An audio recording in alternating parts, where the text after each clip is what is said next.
Voy a hablar de dietética, ¿vale? Siempre se habla, aquí hemos hablado de la importancia de la alimentación en cualquier tratamiento, ¿no? Hablamos, todos lo decimos, pero luego a la hora de poner una dieta, pues muchas veces no sabemos por dónde empezar. Cuando nosotros le damos a un paciente unas recomendaciones dietéticas, así un papel con, bueno, quítate esto, ponte esto otro, pues no sé decir el porcentaje, pero os puedo decir que si no se lo explicáis bien, si no les acompañáis en el cambio de hábitos, a lo mejor un 60% de los pacientes no lo van a hacer, no lo van a llevar a cabo porque es muy complejo, porque no se adapta a su vida, a su entorno, a lo que les gusta.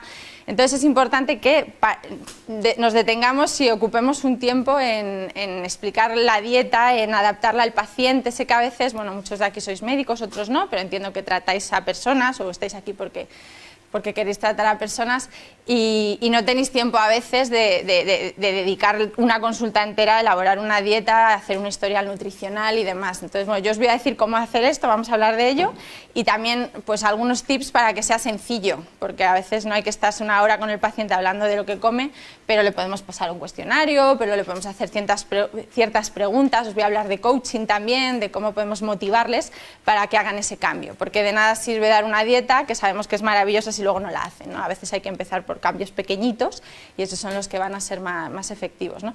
Yo tengo la suerte de trabajar con un equipo multidisciplinar. Yo me dedico a la dieta y veo a los pacientes todos los meses, a veces a los pacientes con cáncer cada 15 días y hablo de dieta, todo el día de dieta. O sea, luego tengo a otro equipo de médicos, tengo 4 internistas que trabajan conmigo, de enfermeras, demás, que son los que van a suplementar, los que van a hacer otros tratamientos y yo tengo esa suerte de dedicarme solo a esto. Entonces por eso los pacientes pues hacen esa dieta, ¿no? Pero les tengo que dar recetas, ideas, tengo que hacer muchas cosas que muchas veces no se hacen. Entonces vamos a hablar de esto, de lo que es la dietética. Estuve ayer escuchando las 2 charlas, que las 2 estuvieron estupendas y bueno, hablaron de alimentos, de macronutrientes. Yo no me voy a parar en eso, pero sí que es verdad que hay algunas cosas que se van a repetir, ¿vale? Intentaré que sean las menos posibles, pero escuchando ayer Isabel, que me encantó todo lo que te dijo y estamos totalmente acorde, ¿no?, con lo que pensamos, pues algunos conceptos los repetiré, los pasaré un poco por encima, ¿vale? Al final hablamos de alimentación y es inevitable que haya cosas que se repitan. Un poco cómo va a ir la charla, pues al principio voy a hablar de cómo, bueno, voy a poner en contexto lo que es la dietética, luego voy a hablar de cómo elaborar una buena historia nutricional, que es lo que es importante, cómo podemos incluso pesar a un paciente, hacerle un estudio antropométrico, qué tenemos que preguntarle para saber realmente lo que come. Luego voy a hablar de las distintas dietas o qué condicionantes van a hacer que nosotros podamos elegir un patrón nutricional u otro. En los casos clínicos veréis que a veces yo soy la primera que tengo varias dietas que puedo poner y tengo que ir un poco por intuición, ¿no? Le quito los alimentos que contienen histamina, le hago una dieta para candidiasis, le quito una dieta más proteica porque tiene que perder peso y si empiezo por todo pues no come nada. Entonces tenemos que saber elegir bien cuál es la dieta que va a ser la adecuada, ¿no? El patrón nutricional, que me gusta más llamarlo así. Y luego la última hora vamos a hablar de coaching, que bueno, pues también ha parecido interesante en el curso, yo lo utilizo mucho en consulta. Al final son técnicas de comunicación, cómo podemos transmitir el cambio a los pacientes. Realmente estamos hablando de algo difícil para ellos y que tenemos que motivarles, porque cambiar hábitos todos sabemos que no es fácil y es algo además más divertido. Creo que para la última hora está bien y espero que también os aporte algo positivo para vuestra consulta. Bueno, pues vamos a empezar. Bueno, esto ayer también se habló, ¿no?, la diferencia entre comer y nutrirse. Esto es un concepto muy básico, muchas de las cosas que os voy a contar ya las sabréis. De alimentación hoy en día sabemos mucho todos, ¿vale? Pero es importante tener los conceptos claros. Bueno, comer o alimentarse es todo lo que va a ocurrir desde que yo elijo el alimento hasta que el alimento llega a mi boca. Y ahí es donde vamos a actuar con la dietética. La dietética es la elaboración de dietas o de patrones nutricionales que nos van a ayudar a que luego la nutrición sea óptima. La nutrición es todo lo que ocurre desde mi boca hasta que llegan los nutrientes a mis células. De eso vais a hablar muchísimo en todo el curso, porque vais a hablar mucho de micronutrición, de suplementación, de rutas metabólicas, ¿vale? Y eso hoy no lo vamos a tratar. Hoy vamos a hablar de lo que es la dietética y cómo hay que elaborar un buen plan de alimentación. El acto de comer es voluntario y la elección de alimentos está condicionada por muchísimos factores, cosas que tenemos que saber del paciente o incluso de nosotros mismos. A veces no somos conscientes de por qué estamos comiendo de una manera o de otra, tenemos que ser conscientes de ello y saber cómo el paciente está comiendo y el por qué y el para qué para poder realmente ayudarle. Y tiene muchas connotaciones sociales y culturales que ahora veremos y que tampoco debemos olvidar. Yo ahora decía que para intentar saber más de nutrición y poder ayudar más a mis pacientes y a mí misma, pues estudia macrobiótica, ayurveda, pero bueno, al final, lógicamente, entiendes que lo más conocido para nosotros, los patrones que hemos llevado toda nuestra vida son los con los que más a gustos nos encontramos y también tienes que trabajar sobre ello, sobre una dieta mediterránea que sea sencilla y accesible para todos, pero lo otro son aportaciones que también son interesantes. Ayer hablaban de la medicina china, del yin y el yang, del valor energético de los alimentos. Yo eso lo he estudiado, pero es verdad que son conceptos que a veces son difíciles de comprender por el paciente, por mí también, ¿no? Yo con mi mentalidad de nutricionista, que estudias mucha bioquímica, pues al final te cuesta entenderlo, pero efectivamente son cosas que pueden ayudar, ¿no? en el tratamiento de enfermedades y a la hora de orientar bien a un paciente. Porque muchas veces estás perdida, das una dieta que crees que es la mejor, pero luego te das cuenta de que hay otra que es mejor y depende de todas estas cosas. Bueno, entonces, ¿qué es la dietética? La dietética es la disciplina que estudia el régimen alimentario, sus implicaciones nutricionales. Y dieta, que viene de la palabra daita, es todo lo que comemos y bebemos en 24 horas, en un día. Es un régimen de vida. La palabra dieta, por eso siempre digo que no me gusta hablar de dieta, tiene muchísimas connotaciones negativas, porque pensamos en dieta y pensamos en restricción, en voy a dejar de comer, voy a pasar hambre, porque siempre hemos hablado de dieta para regímenes hipocalóricos y para pérdida de peso, no nos hemos preocupado mucho más. Ahora ya está habiendo un cambio social y la gente se está preocupando por comer bien, para estar más sanos, por encontrarse mejor y cada vez hablan más de esto en la televisión, en los medios de comunicación, pero hasta hace poco no. Yo cuando digo que soy dietista, nutricionista, pues piensan que lo que hago es tratar a la gente para que pierda peso. Y yo, bueno, en mi consulta veo gente con obesidad, pérdida de peso. Estuve además 3 años en una clínica de cirugías bariátricas, ahí todo lo que veía era obesidad, pero hoy por hoy pues veo poca pérdida de peso. Viene mucha gente a mi consulta para aprender a comer, porque tiene enfermedades, como ya digo, y todos los pacientes que están tratándose en un equipo de medicina integrativa tienen que tener unos hábitos correctos y una dieta. Entonces, la dieta simplemente es esto, ¿no? Es lo que vamos a comer y nos va a ayudar a que estemos bien nutridos y bien alimentados. Y cuando hablamos de dietética integrativa, bueno, pues vamos a ir un poco más allá porque lo que decía, vamos a intentar no solo tener en cuenta lo que es óptimo para el paciente a nivel nutricional, que por supuesto, sino que también vamos a intentar entender su contexto social, sus connotaciones psicológicas, sociales, todo lo que vaya a influir en el modo de comer para que ese cambio sea exitoso y la gente lo coma de una manera también satisfactoria y se sienta bien con el cambio, ¿no? Vamos a tener en cuenta la globalidad de la persona, que eso también es la medicina integrativa, tener en cuenta todo, los aspectos nutricionales, los aspectos psicológicos, los aspectos sociales. Y vamos a personalizar mucho. Hoy vamos a hablar de nutrigenética, de cronobiología, de cómo influyen muchas cosas y en función de cómo sea la vida de ese paciente, pues tengo que adaptarlo. Tengo que saber adaptar la dieta, por ejemplo, a una persona que trabaja por turnos. Tengo que saber orientarle de por qué tiene que comer a unos horarios u otros y cómo va a adaptar sus comidas a este ritmo que tiene totalmente desadaptado, a esta cronodisrupción que tiene. Tengo que saberlo y eso lógicamente va a ser diferente a otra persona, ¿no? Hay que adaptar siempre, aunque lo suyo sería decirle, pues no trabaje usted a turnos porque eso le viene mal para su salud, pero si no se puede, pues cómo puedo adaptar la dieta para que sea lo más adecuado y esté uno lo mejor posible. Bueno, entonces, para poner un poco en contexto, si queremos decir, oye, yo quiero ponerme a saber algo más de nutrición, aparte de las bases que ayer dieron, que son fundamentales, tengo que saber lo que es una proteína, lo que es un hidrato de carbono, lo que es una grasa, tengo que empezar por ahí, lo que son los micronutrientes, eso es básico, ¿no? Pero al final, para conocer cómo va a afectar la alimentación en la prevención de enfermedades, pues lo más fácil es irse a estudios epidemiológicos. Los estudios en nutrición son muy complejos. Ayer lo veíamos, ¿no? con la discusión que había sobre las grasas sí, grasas no. Pues hoy en día es que en nutrición hay estudios que pueden demostrar prácticamente todo.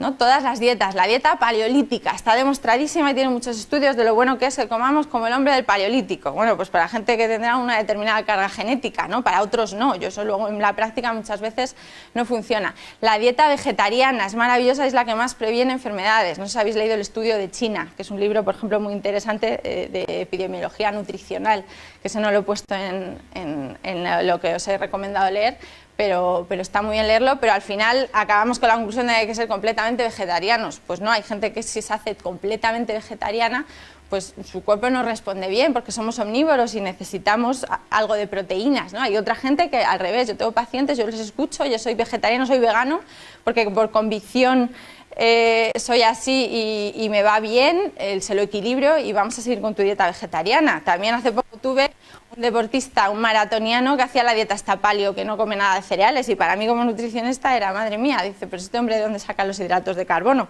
Pues estaba tan bien y llevaba haciendo este tipo de alimentación tantos años, luego os hablaré de distintas dietas, que al final pues tuve que orientarle un poco en ese camino, ¿no? Simplemente pues equilibrarle, pero no le puedo cambiar totalmente su patrón nutricional, ¿no? Los esquimales no comen igual que lo que comen en Okinawa o en las montañas del Himalaya, no comen lo mismo, y sin embargo todos los patrones muchas veces están demostrados que ayudan a que prevengan ciertas enfermedades, ¿no? Porque son patrones de vida que son completos, ¿no? No solo es lo que comen, son muchas más cosas, pero por eso quiero que abramos un poco la mente y veamos que hay muchos patrones que pueden ser óptimos, ¿no? Si lo que comemos es de buena calidad, volvemos a la calidad, a comer productos ecológicos, ¿no? Cuando dicen la dieta paleo que como mucha carne y vegetales porque es lo que comían los hombres del paleolítico, no como cereales porque ellos no podían cultivar y nosotros no estamos adaptados a cultivar.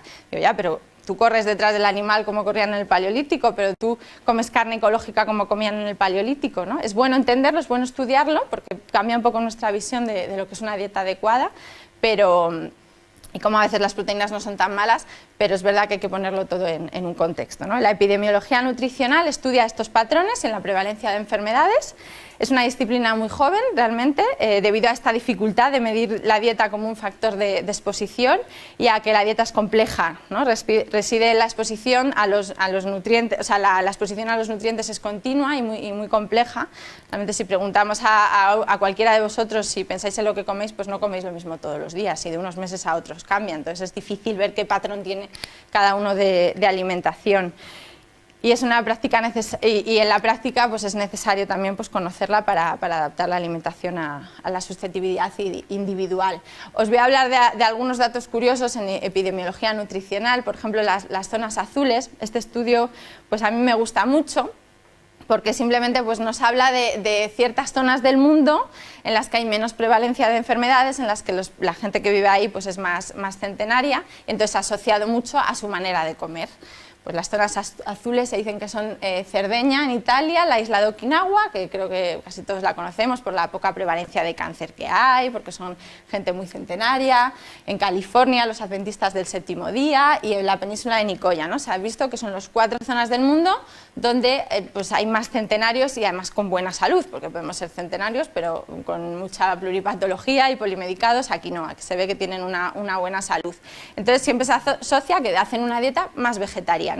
Vale, eso es cierto y eso es así, pero luego también vemos bueno, pues que llevan un estilo de vida determinado, que llevan un estilo de vida tranquilo, que hacen ejercicio constante. Nosotros pasamos 8 horas sentados todos los días, pues tenemos que irnos 1 hora al gimnasio, pero si haces ejercicio constante todos los días porque estás moviéndote, no sabes lo que es ir a hacer 1 hora de deporte, pero es que no paras sentado, ¿no? Entonces eso también influye. Llevan una vida relajada, el estrés, no sin ruidos, pues eso todo influye. Y luego también pues hay otras teorías que la he puesto aquí arriba, ¿no? Pues la hipótesis de que se ha visto que justo en esas zonas la gente que vive a mayor altitud, por ejemplo justo en Cerdeña, la gente que vive en las zonas montañosas, pues es es donde viven los más centenarios. Bueno, pues también puede influir el sitio geográfico donde estamos, ¿no? No solo es la dieta, pues luego habrá quien diga, pues está demostrado que en este sitio, pues si comen esto, tienen menos prevalencia de enfermedades. Y luego habrá quien te diga, no, pues es que viven en las montañas y es por eso. Pues todo es multifactorial y no lo vamos a saber, ¿no? Lo que tenemos claro y lo que la experiencia clínica a mí me dice, después de ver a muchos pacientes, es que efectivamente si comemos bien, pues vamos a estar más sanos. El estudio Predimed es un estudio que se está haciendo ahora mismo en España. es el estudio epidemiológico más grande que se ha hecho en España, y lo que está viendo es cómo la alimentación o la dieta mediterránea pues nos ayuda a prevenir enfermedades, sobre todo cardiovasculares. Luego lo están haciendo a raíz de este estudio, porque lo están haciendo con mucha gente, pues creo que son 7.447 personas, durante muchos años, llevan ya como 5 o 6 años de estudio y el estudio sigue, pues cómo les está ayudando a prevenir enfermedades cardiovasculares, pero bueno, están sacando otras conclusiones y llevan muchísimas publicaciones. Os lo pongo porque está bien que a veces lo veamos estas cosas, ¿no? Y el estudio realmente lo que están haciendo es que han cogido a 3 grupos de población y a unos les ha suplementado su dietas isocalóricas, o sea, con las mismas cantidad de calorías y muy similares, con aceite de oliva, a otros con nueces y a otros sin nada. Pues parece muy sencillo, pero al final estamos viendo como el aporte de grasas poliinsaturadas, que hablábamos ayer de la importancia de las grasas, efectivamente son buenas y son importantísimas, y podéis ver aquí como el meter grasas lo están estudiando como un factor de prevención y algo positivo, ¿vale? Pues nos puede ayudar, ¿no? Y entonces, bueno, pues son estudios que está bien que nos leyamos y veamos.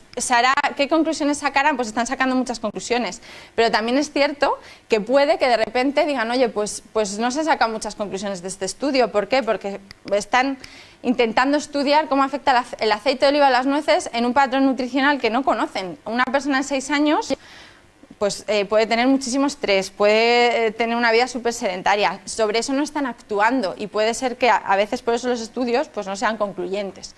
Entonces eso también hay que tenerlo, ¿vale? Al final por eso es tan importante la experiencia clínica. Y aquí os pongo una pirámide nutricional que también ha sido la manera siempre de definir las dietas, ¿no? O los patrones nutricionales que son adecuados, que vemos que ya la pirámide va cambiando, menos mal, porque antes en la base solo había cereales, la que conocemos prácticamente todos, el 50% de nuestra dieta tienen que ser cereales, pues ya se sabe que no. Eso lo hizo, esa pirámide se hizo en Estados Unidos por el Ministerio de Agricultura y pues pusieron todos los cereales en la base, ¿no? Sabemos que luego hay en todo esto muchos intereses económicos. No necesitamos tantos cereales, tantos hidratos de carbono. Ahora ya en la base pues han puesto un estilo de vida saludable, han puesto muchos vegetales, sí que sigue pues la tendencia a que hagamos dietas más vegetarianas, no completamente vegetarianas, pero sí que en la base pues estén las frutas, las verduras, las legumbres, los cereales, los frutos secos, ¿vale? Porque al final es una dieta mucho más antioxidante, menos proinflamatoria, pero luego veremos que hay pacientes que si tienen una disbiosis muy importante, el consumo de cereales a veces no es tan bueno, ¿vale? Entonces, ¿qué cereales como? ¿Vale? Pero si hablamos de dieta para una persona sana, una dieta para la prevención, pues siempre hay que tomar bastantes más cereales que proteínas animales. Y os he puesto en las cosas que teníais que leer o mirar, ¿no? que nosotros proponíamos, os he puesto un vídeo del doctor Campillo, que a mí me gusta mucho, que habla de medicina darwiniana, que también ha escrito un libro que es El mono obeso, no sé si alguno de aquí lo ha leído. ¿El mono obeso lo habéis leído? Sí, algunos sí. Bueno, pues el vídeo a mí me parecía pues, de una manera más corta y no haceros leer un libro entero, que está muy bien que lo leáis, pues ver de qué nos habla, de cómo hemos evolucionado y cómo el comer de una manera u otra pues, nos ha ayudado a ser como somos. Ayer hablaron de ello, ¿no? De la importancia de las grasas, pues el empezar a comer carroña, empezar a comer más grasas, hizo que nuestro cerebro se desarrollase, porque nuestro cerebro es prácticamente todo grasa y nuestro cerebro tiene mucho omega 3. ¿No? Entonces, al final, pues, ¿por qué la grasa es importante? Es que en un momento de la historia nos ayudó a evolucionar y hoy en día la necesitamos. Habla, por ejemplo, de cómo en un momento de la evolución, ¿no? Nuestros antepasados muy lejanos, el Australopithecus, que es anterior que el género Homo, cómo perdió la capacidad de producir vitamina C de manera endógena, y casi todos los animales lo producen, ¿no? Entonces, ahí entendemos también por qué necesitamos también muchos antioxidantes, porque nosotros no tenemos esa producción de antioxidantes tan grande como la mayoría de los animales, ¿no? Entonces, entender todo esto también viene bien, porque al final pues, se asocia, por ejemplo, también pone estudios de cómo se asocia pues, la diabetes, el síndrome metabólico a menores cantidades en el cuerpo de vitamina C y de antioxidantes. Entonces, tenemos que comerlos porque no los producimos, pero no en tanta cantidad. Y además vivimos en un entorno que favorece mucho el estrés oxidativo, entonces es importante. Y también habla del genotipo ahorrador. que también quería que lo vieseis porque vamos a hablar luego brevemente de nutrigenética y os voy a poner un caso de obesidad y de síndrome metabólico, de los genes que se estudian y que entendamos de dónde vienen esos genes. La resistencia a la insulina en un momento de la evolución fue algo positivo para nosotros.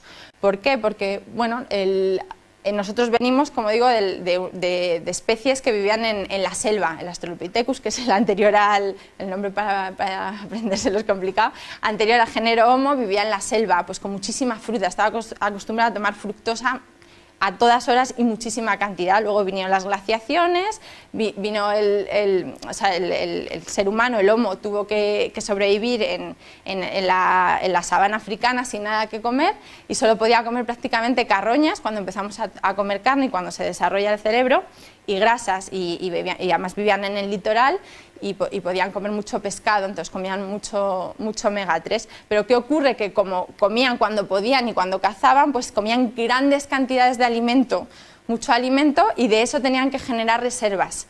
Y para poder comer tantas cantidades de alimento y que el organismo pues, pudiera generar reservas y metabolizarlo correctamente, pues se generó una resistencia a la insulina y luego además pues, pasaban periodos de ayuno largos, ¿no? Entonces eso en un momento de la historia nos ayudó a sobrevivir, pero hoy en día que tenemos comida a todas horas y además tomamos muchísimos azúcares y muchísima fructosa, pues hemos generado una resistencia a la insulina que es bueno, una de las causas del síndrome metabólico y la obesidad, ¿no? De ahí viene esa carga genética que tenemos. Bueno, pues como estamos viendo, el acto de comer es tremendamente complejo. Otras cosas que os recomiendo que leáis es un poco antropología, para entender pues, todos los factores socioculturales que influyen. Hay un libro muy interesante de Contreras, y esta frase yo siempre la pongo mucho porque, bueno, porque me gusta y porque define muy bien pues, la complejidad del acto de comer, ¿no? Que es un acto biológico, nutricional, médico, pero social, psicológico, económico, simbólico, religioso, emocional. Pues todo esto hay que tenerlo en cuenta, ¿no? Y otra frase de Fitzler, que también está en el libro de Contreras, que también es interesante, pues habla de que somos omnívoros, y eso es bueno por un lado porque tenemos libertad de elección, podemos comer muchísimas más cosas que que un animal que solo es herbívoro vegetariano, herbívoro o carnívoro, pero sin embargo estamos condicionados porque necesitamos muchísima más diversidad, necesitamos variedad para que nuestra nutrición sea óptima, y eso lo hace todo muchísimo más complejo. En el vídeo que os dije de ver, de Campillo, habla del embudo alimenticio en el que estamos metidos. Si pensamos en cuántos alimentos comemos al día o en una semana, realmente es que pocas personas dirán más de 50, si es que llegamos, ¿no? Estamos comiendo dietas muy básicas. Cuando uno se pone a hacer una dieta, de la que hoy hablaremos, más antiinflamatoria, por ejemplo, cuando quitamos el trigo, de repente descubrimos que existe la quinoa, que existe el mijo, que existe el trigo sarraceno, que existe la avena, que existe un montón de cereales que no conocíamos y no comemos, ¿no? Pues es bueno que rotemos más, que abramos ese abanico para que la nutrición sea óptima, porque al final estamos malnutridos porque estamos comiendo muy pocas cosas y sin embargo un exceso de calorías, ¿no? Lo que habla la doble carga de la malnutrición, que hablaban también ayer, ¿no? Estamos sobrealimentados pero malnutridos, que es lo que la Organización Mundial de la Salud llama la doble carga de la nutrición, ¿no? Nos estamos malnutriendo por partida doble, por exceso y por defecto. Comemos mucho, pero hay un embudo, ¿no? Nos estamos comiendo muy pocos alimentos, ¿no? No es nada compleja nuestra dieta. ¿Y de qué depende la selección de alimentos? Pues de muchas cosas. Y otra cosa que también hay que tener en cuenta, porque además hoy en día pues cada vez tratamos a gente de más países, no solo gente que lleva una dieta mediterránea y que conoce la dieta mediterránea, ¿no? Yo tengo pacientes que vienen de Centroamérica, de Sudamérica, pacientes asiáticos, que no todo lo nutritivo o no tóxico es considerado alimento en las distintas sociedades. Bueno, esto simplemente es una cosa que me parece curiosa ponerla, pues para que sigamos un poco entendiendo la complejidad. Pues por ejemplo los insectos para nosotros no son alimentos, aunque sabemos que, o no los consideramos normalmente alimentos, y ya qué deciros del perro, aunque sepamos que sean alimentos muy nutritivos y que tengan un aporte de nutrientes excepcional, ¿no? Pero no lo consideramos muchas veces alimento. Y todo esto pues es importante también para que adaptemos a lo que nosotros comprendemos, a lo que entra en nuestra comprensión nuestra manera de comer.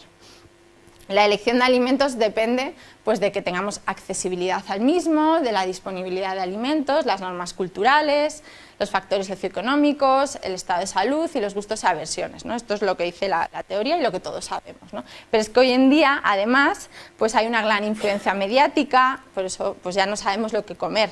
Hace años, o en la posguerra, pues es que no había muchos alimentos que comer. No podían, a mi abuela no le puedo hablar, es que le digo lo que yo soy y bueno, ya lo entiende y le encanta, pero eso de hacer dieta o de tener que entender el qué tengo que comer, es que es rarísimo, ¿no? Pero si la comida es para estar alimentados y para satisfacer las necesidades que tenemos que tener cubiertas y poco más, ¿no?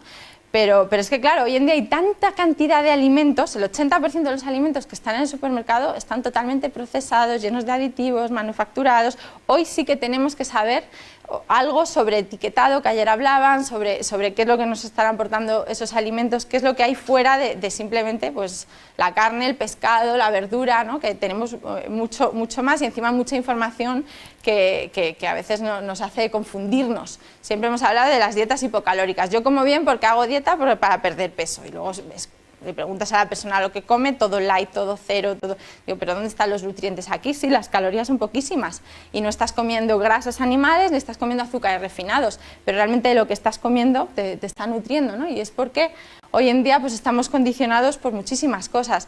Nos prima la rapidez, la sencillez. Yo, para que el paciente haga su dieta, tengo que darles opciones súper sencillas, porque llevamos un ritmo de vida que es una locura. Entonces no les puedo decir que se pongan a hacer un guiso como yo estudio macrobiótica, que tienes que cocerlo durante horas, ¿no? Pues no les puedo decir eso, porque hay gente que sí, otros que no. Y entonces pues tengo que enseñarles a guisar de una manera rápida, sencilla, hacerles cenas muy fáciles, ¿no? para que sea efectivo. Por eso al final tiramos mucho del fast food. Comemos a deshoras, ¿no? Luego hablaremos de cronobiología. También los antropólogos hablan de que hoy en día pues, existe una individualización del sistema de comidas, ¿no? De la desconcentración. Antes hacíamos cena y todo junto y ahora pues, comida y desayuno y ahora hacemos muchísimos snacks, ¿no? No estamos comiendo ordenado y eso hace que también mal comamos, no hacemos platos equilibrados como ayer hacíais todos aquí.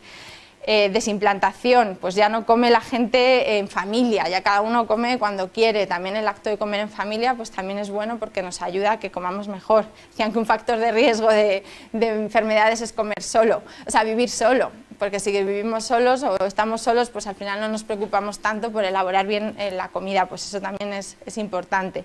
Desconcentración, desincronización, la cena pues cada uno a su hora, uno llega a las 11, otro a las 9, otro, pues tenemos que ser más conscientes de la importancia de los horarios, ¿no? Y la deslocalización, no comemos sentados, si no comemos sentados en una mesa no masticamos igual de bien. Ayer hablábamos de la masticación, todo esto pues que yo lo iba a comentar un poco, pues ya ayer se habló muy bien de todo eso, así que genial, pero es importante que masticamos bien y para eso tenemos que estar pues bien sentados y comer en una mesa como se ha hecho toda la vida. Por lo tanto, ¿qué es la dietética integrativa? Es entender todo esto, por supuesto, la ciencia de la nutrición, tenemos que saber qué es lo que nuestro cuerpo necesita, qué es una dieta antiinflamatoria, cuáles son nuestras necesidades, pero también tenemos que entender bien a fondo cuál es la relación entre el cuerpo y la mente, el vínculo emocional que nosotros tenemos con la comida, y para eso el coaching, que luego hablaremos de ello, pues es muy interesante. Comprender esta relación pues nos va a ayudar a que tengamos el control de nuestra alimentación, que hagamos la alimentación consciente. Ahora se ha puesto de moda el término mindful eating, ¿no? El mindfulness en la comida, pues comer de una manera consciente, sabiendo lo que estoy haciendo, saboreándolo, disfrutándolo, todo eso es importante.